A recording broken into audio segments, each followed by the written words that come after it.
आचार्य कुंतुशाह जी महाराज ने ये लिखा है कि यदि किसी स्त्री के गर्भ में भाग्यहीन पुत्र आता है तो वह कैसे जाना जा सकता है।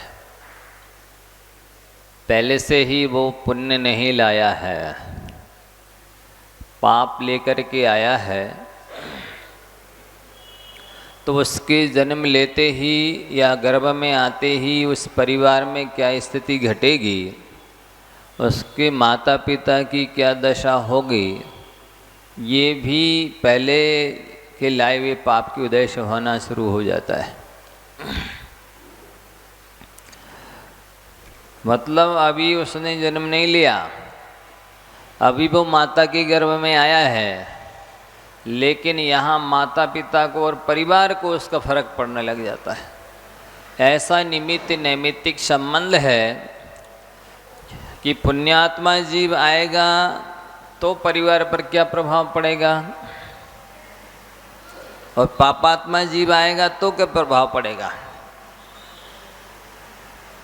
मतलब ये है कि इतना निमित्त नैमित्तिक संबंध होता है, जीव का ही जीव पर प्रभाव पड़ता है ऐसा नहीं है।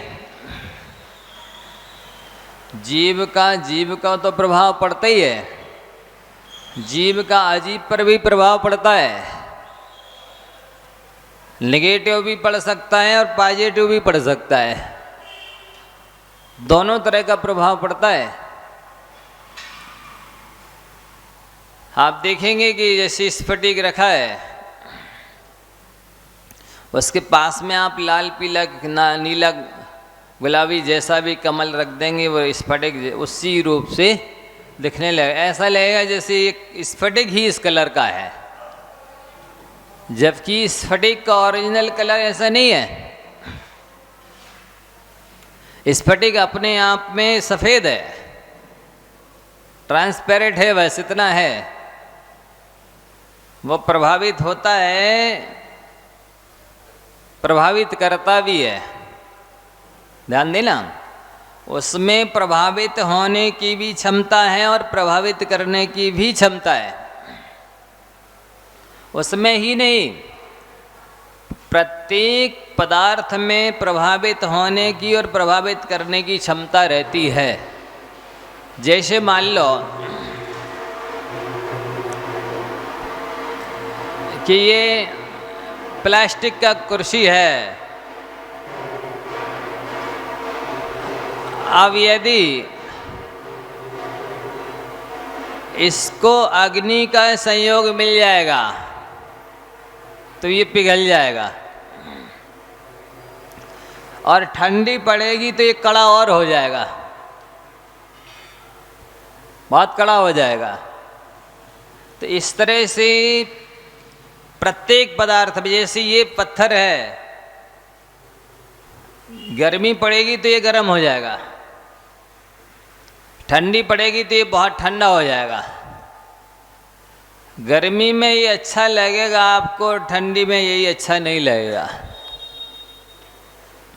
चटाई है, ये ठंडी में तो अच्छी लगेगी, पर गर्मी में पसीना आएगा तो इसे आप पसंद नहीं करेंगे। तो आप इस चीज़ को यदि समझ लेते हैं कि क्या निमित्त नैमित्तिक संबंध होता है, किस तरह से एक दूसरे को लोग जीव और पुद्गल प्रभावित करते हैं, किस तरह से वो प्रभावित होते हैं, ये दोनों ही बातें आपको समझने जैसी है। मान लो आपकी पित्त प्रकृति है, तो वही घी आपके लिए औषधि का काम करेगा। कफ प्रकृति है तो वही घी आपके लिए नुकसान कर जाएगा। तो ऐसे समस्त पदार्थों के पास प्रभावित होने की भी क्षमता है और प्रभावित करने की भी क्षमता है। कहते हैं कि एक इंद्रिय जो वृक्ष होते हैं, जिनके पास मात्र एक स्पर्शन इंद्रिय है, ना तो चखने के लिए रसना इंद्रिय, न सूंघने के लिए घ्राण इंद्रिय, न देखने के लिए चक्षु इंद्रिय है, न सुनने के लिए कर्णेंद्रिय, और ना ही अच्छा वैसा बुरा विचारने के लिए मन है।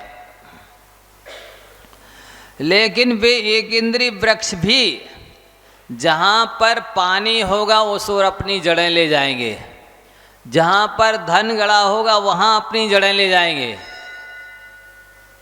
मतलब उसमें भी ये आहार भय मैथुन परिग्रह संज्ञा है, जिससे वो भी प्रभावित हो रहा है उस पानी से या धन से। इतना ही नहीं, ये कुर्बक इत्यादि के वृक्ष होते हैं, इन पर स्त्री थूक दे तो खिल जाते, लात मार दो तो प्रसन्न हो जाते। एक इंद्रिय वृक्ष भी प्रभावित होते हैं, उनको कोई काटने जाए तो वे भी भयभीत होते हैं, और पानी देने जाए, सींचने जाए तो खिल जाते, प्रसन्न हो जाते हैं। मतलब अपने हितकारी और अहितकारी को वे भी जानते हैं, उनके पास भी क्षमता है। तो ऐसा न समझिए कि हमने एक इंद्रिय को मान लो कोई कष्ट दे दिया है, काट दिया है, तो वो थोड़ी देख रहा था हमें, वो थोड़ी पहचानेगा अगले जन्म में कि इनने हमें काटा था, वो थोड़ी जानेगा कि इनने हमें पानी दिया था। नहीं, वो एक इंद्रिय भले उसके पास वर्तमान में ना रसना घ्राण चक्षु नहीं है, नहीं देखा उसने, नहीं सुना, लेकिन इसके बाद भी उसकी आत्मा में ऐसे संस्कार पड़ेंगे कि पानी दिया है तो वो मित्रता के संस्कार पड़ेंगे।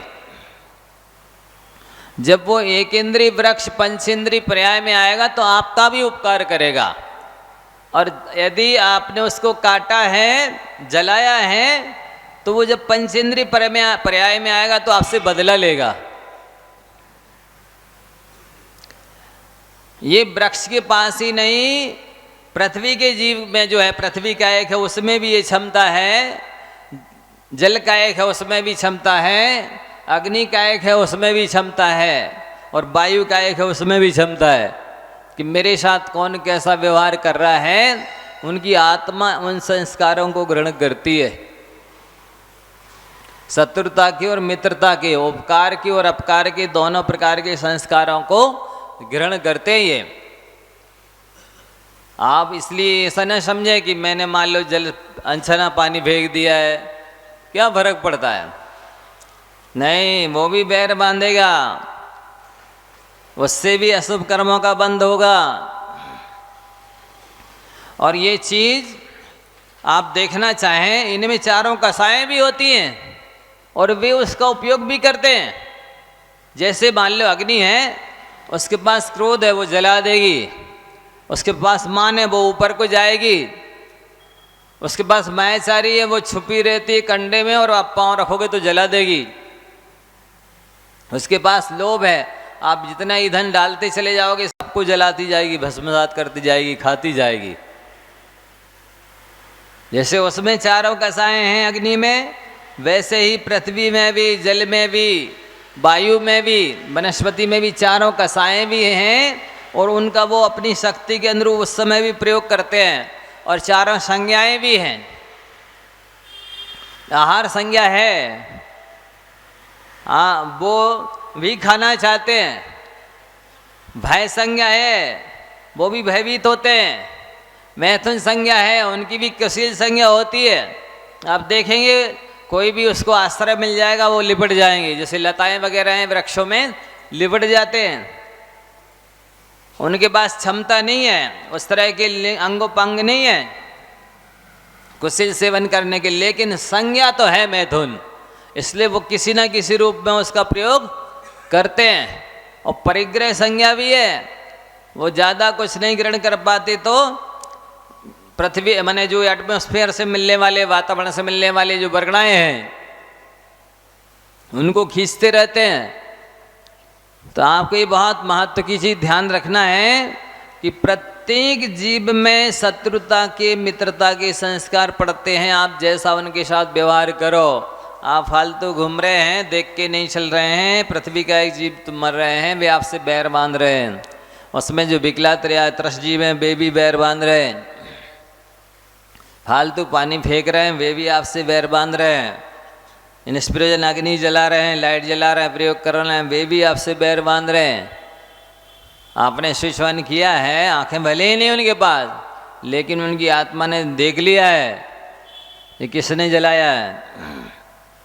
पंखा चला रहे हैं, वनस्पति का छेदन वेदन कर रहे हैं, उपयोग कर रहे हैं, वो सब आपसे बैर बांध रहे हैं, अगले जन्म में लेंगे बदला। और साथ ही असंयम करने से असंयम का संबंधी पाप तो बंद हो ही रहा है, असता वेदनी आदि प्रकृतियाँ बन रही हैं, सो वे भी उदय में आएंगी, सो उसका फल भी भोगना होगा, और जो बदल लेंगे जीव वो भी भोगना होगा। इसलिए तो ज्ञानी जन जो श्रद्धावान विवेकी होते हैं वे संयमी बन जाते हैं कि नहीं, मेरे द्वारा किसी भी चीज़ का घात नहीं होना चाहिए, मुझे किसी भी जीव को शत्रु नहीं बनाना है, मुझे असता वेदनियां या शुभ प्रकृतियों का बंध, चरित्र मोहिनी कर्म का बंध नहीं करना है। वे संयमी बन जाते हैं, नियम लेते हैं। इसमें लिखा ना कि जैसे ही भाग्यहीन संतान माँ के गर्भ में आएगी और परिवार के ऊपर प्रभाव पड़ने लग जाएगा, माता पिता पर भी पड़ेगा, परिवार के लोगों पर भी पड़ेगा। हमने आपको धन्य कुमार उसकी कहानी सुनाई थी ना।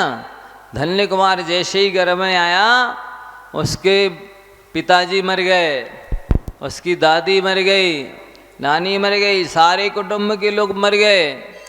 जन्म लिया तो अकेली माँ बची, सारा धन धान्य नष्ट हो गया, धन संपत्ति भी चली जाती, पापी जीव आता है तो।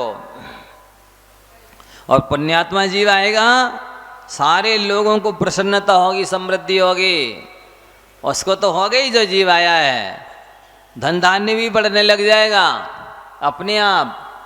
आप इससे भी अनुमान लगा सकते हैं कि जब तीर्थंकर अभी जो जिनको बनना है वे उनकी आत्मा नरक में है,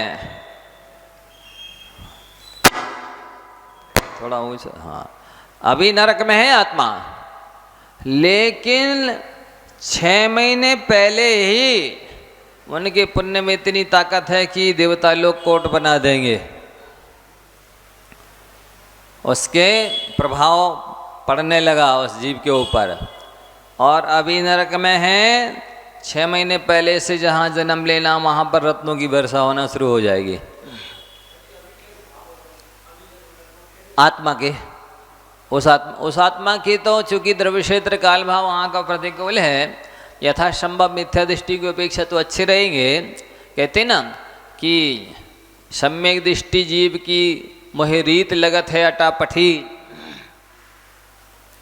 ना बाहर नारक कृत दुख भोगे, अंतर समरस घटा घटी।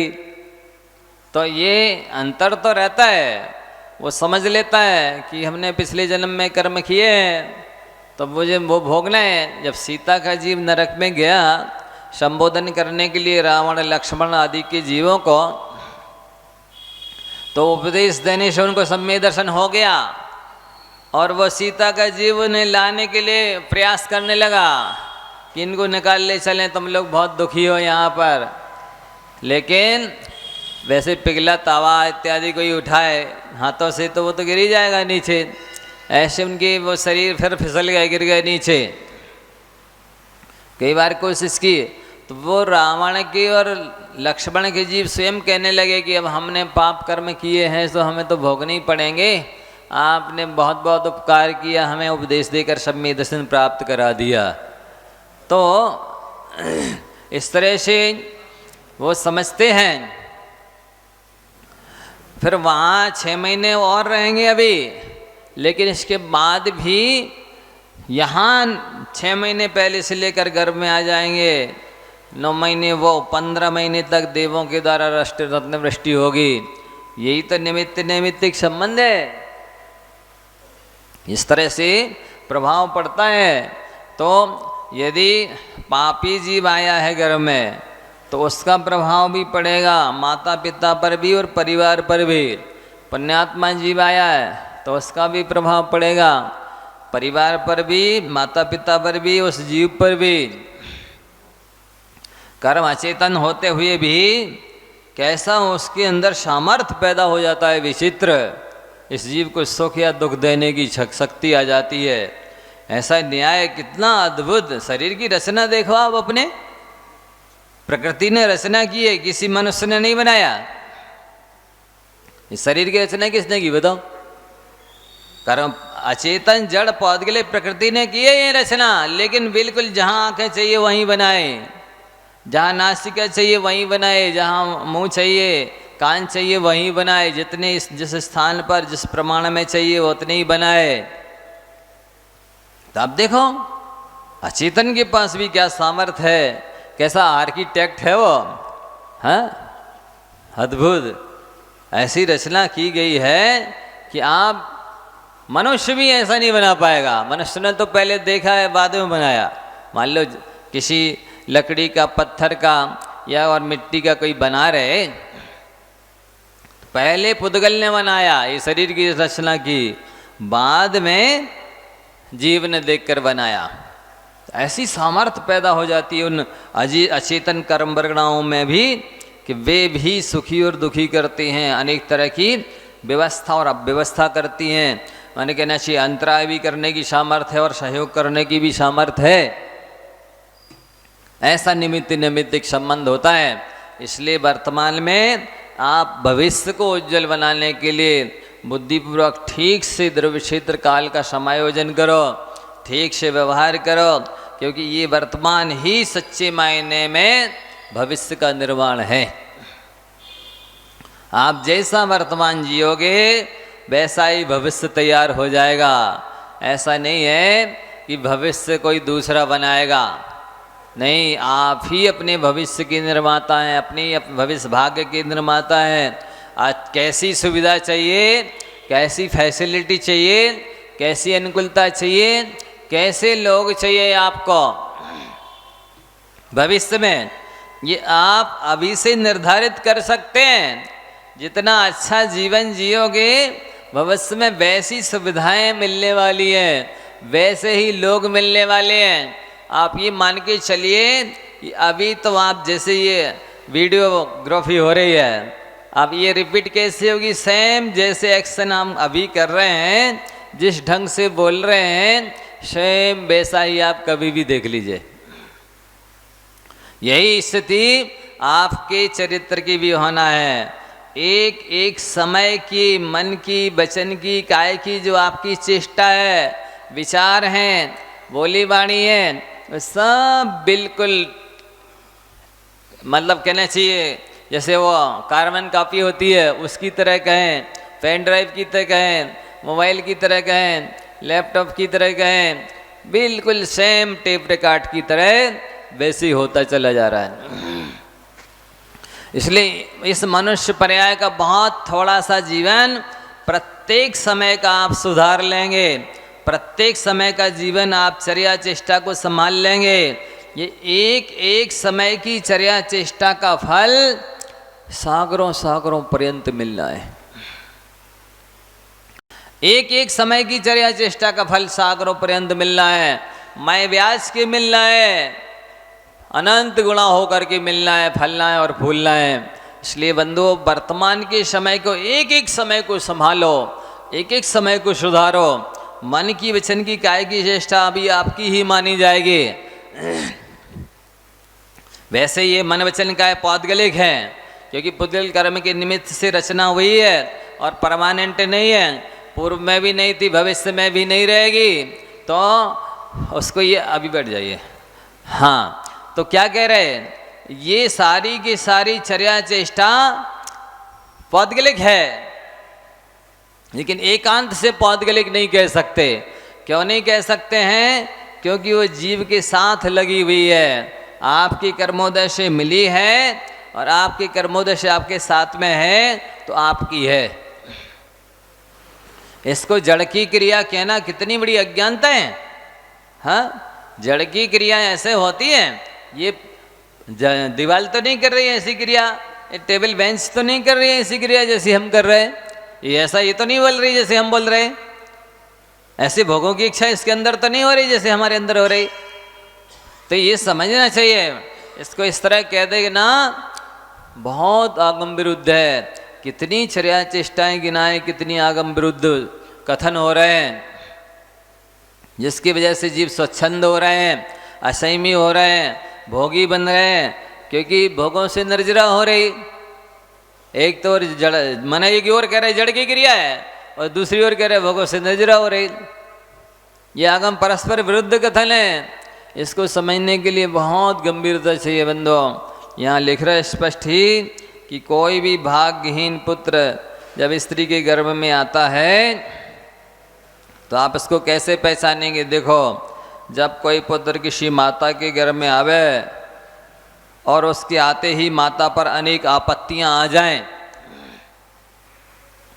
वो गर्भ में आया, आपत्ति किस पर आने लगी? माता पर।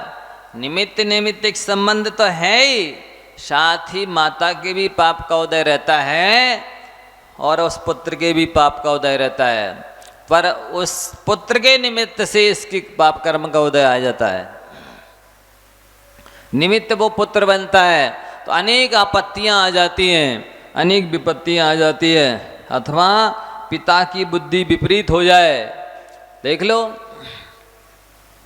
संतान गर्भ में आई है भाग्यहीन, बुद्धि विपरीत किसकी हो रही? पिता की। ये निमित्त निमित्तिक संबंध है। अब लोग कहते हैं एक द्रव्य दूसरे द्रव्य का कुछ नहीं करता।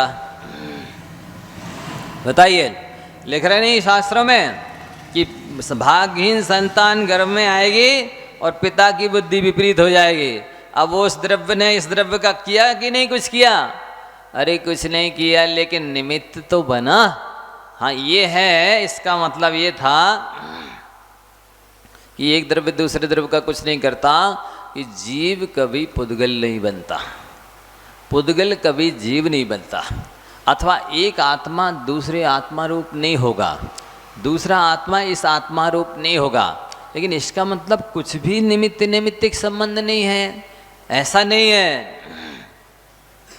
यदि नहीं होता, संबंध कुछ नहीं करता एक द्रव्य दूसरे द्रव्य का, तो तत्त्वात्म सूत्र के 5वें अध्याय में उमा स्वामी आचार्य महाराज परस्परोपग्रहो जीवनाम, एक जीव को दूसरे जीव का उपकार करना चाहिए, सहयोग करना चाहिए, मदद करना चाहिए, अच्छे में निमित्त बनना चाहिए। क्यों लिखते? आचार्यों की वाणी है ना, इसको समझने के लिए बहुत गंभीरता चाहिए, बहुत श्रद्धा चाहिए।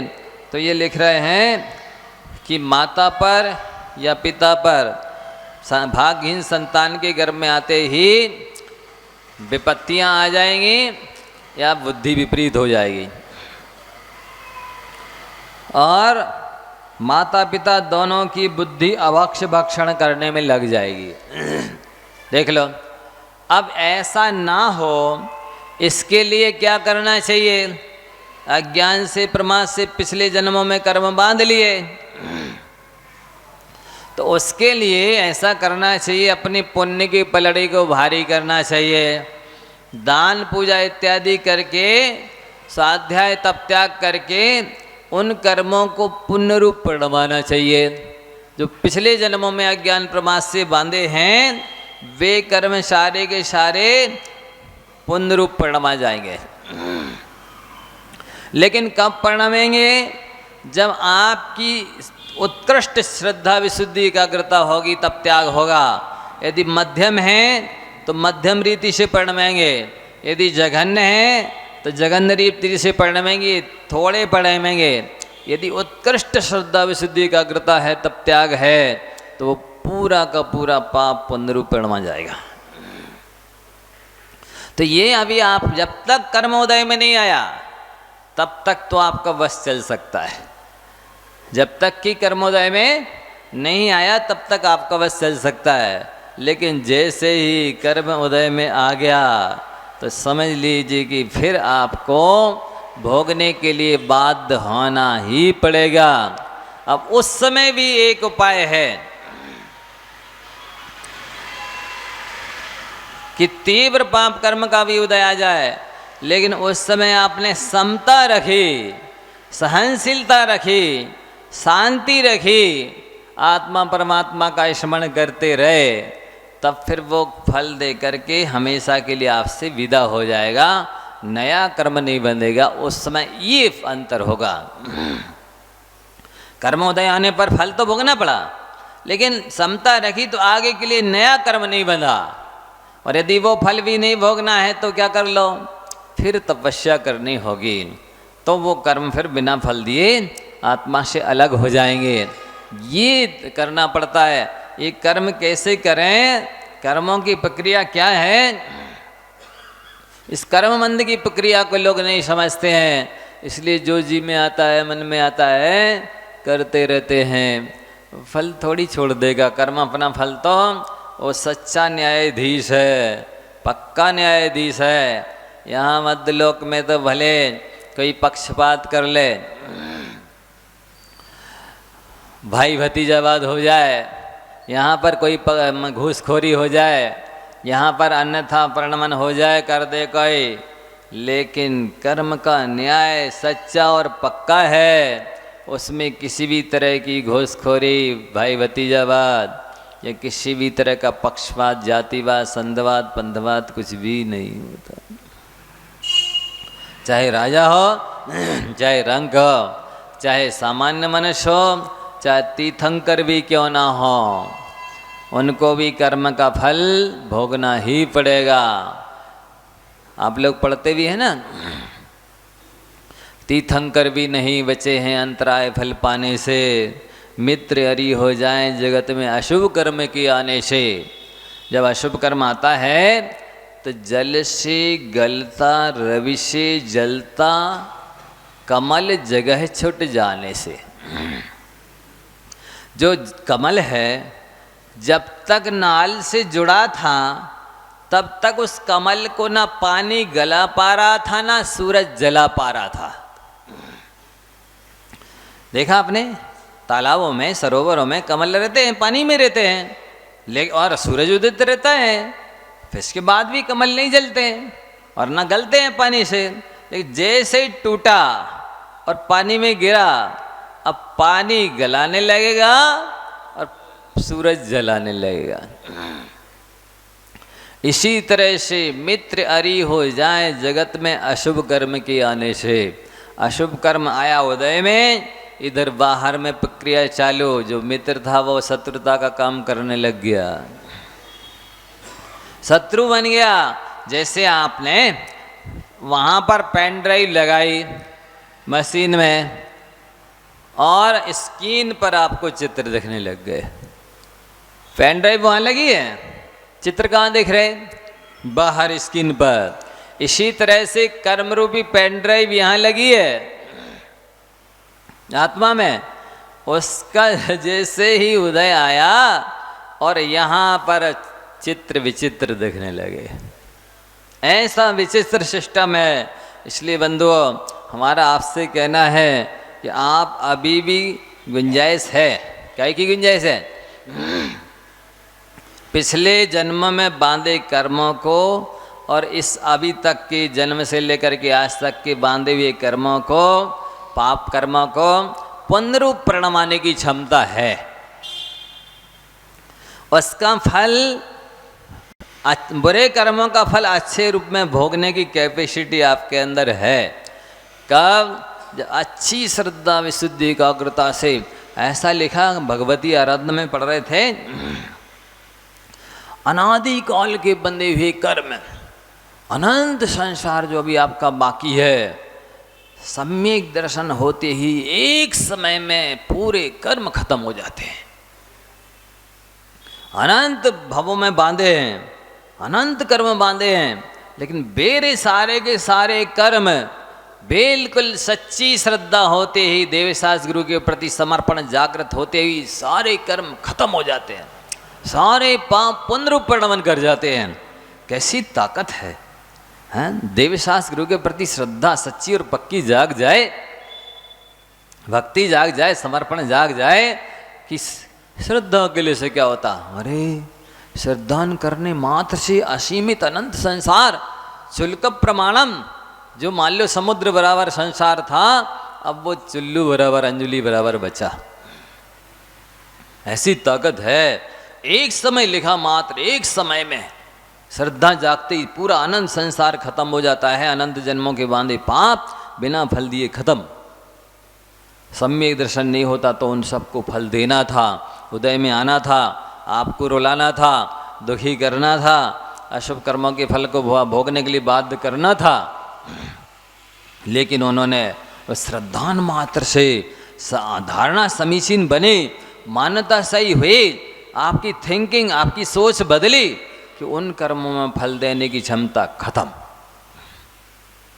क्या अद्भुत सिस्टम है, पढ़ करके लगा देखो सच्ची श्रद्धा और गलत मान्यता धारणा में कितना अंतर रहता है।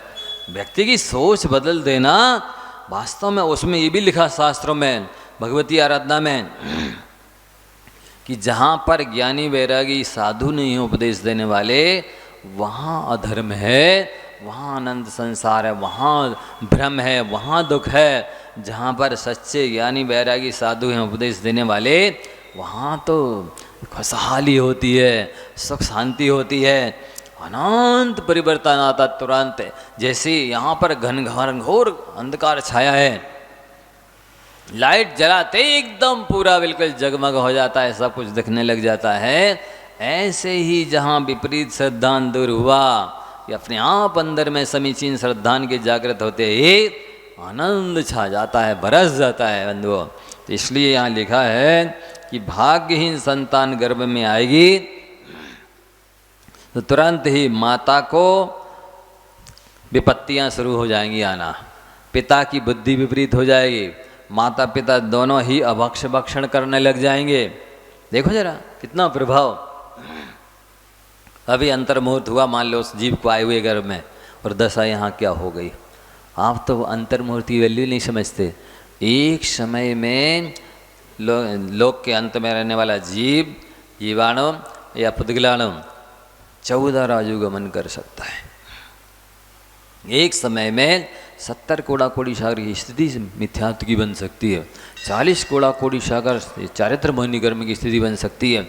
आप समय की वैल्यू नहीं समझते हैं। सच्चे मायने में समय की कीमत नहीं करने वाला आत्मा की कीमत नहीं कर सकता है। समय को सुरक्षित करने वाला, सदुपयोग करने वाला ही आत्मा को सुरक्षित कर सकता है, आत्मा का सदुपयोग कर सकता है, आत्मा को मनुष्य पर्याय को सार्थक धन्य कृत कर सकता है।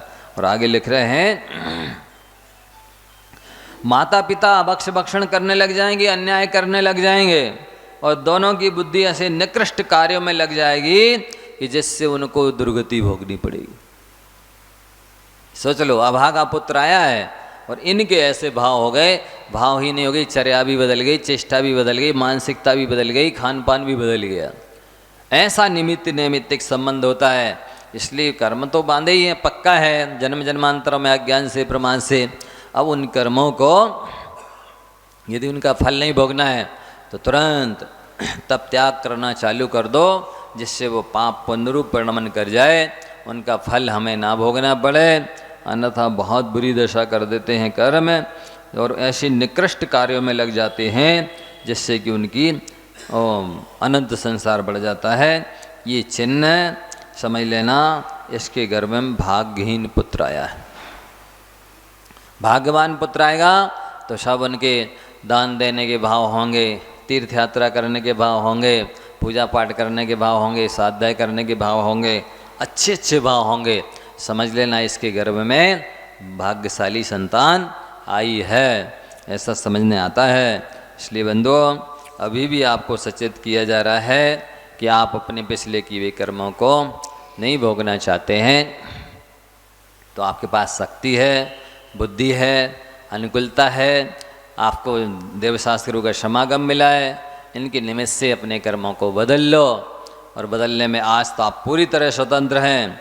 जैसे ही ये पर्याय छूटेगी, अगली पर्याय में पूरी तरह पराधीन हो जाएंगे। जितने स्वतंत्र आप हैं उतने स्वतंत्र तो देवता लोग भी नहीं। पशु और कई गुने परतंत्र हैं, नार की और कई गुने परतंत्र हैं। यदि स्वतंत्र हो तो आप आज पूरी तरह स्वतंत्र हैं।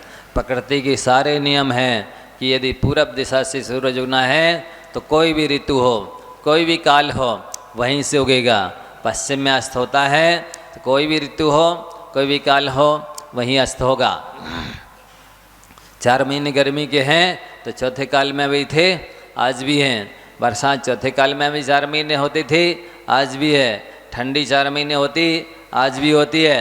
सारी प्रकृति के नियम, पशु भी आज भी बंधे हैं, उनकी एक संज्ञा निश्चित समय होती है। हमेशा मनुष्य जैसे उसकी संज्ञाएँ चालू नहीं रहती हैं।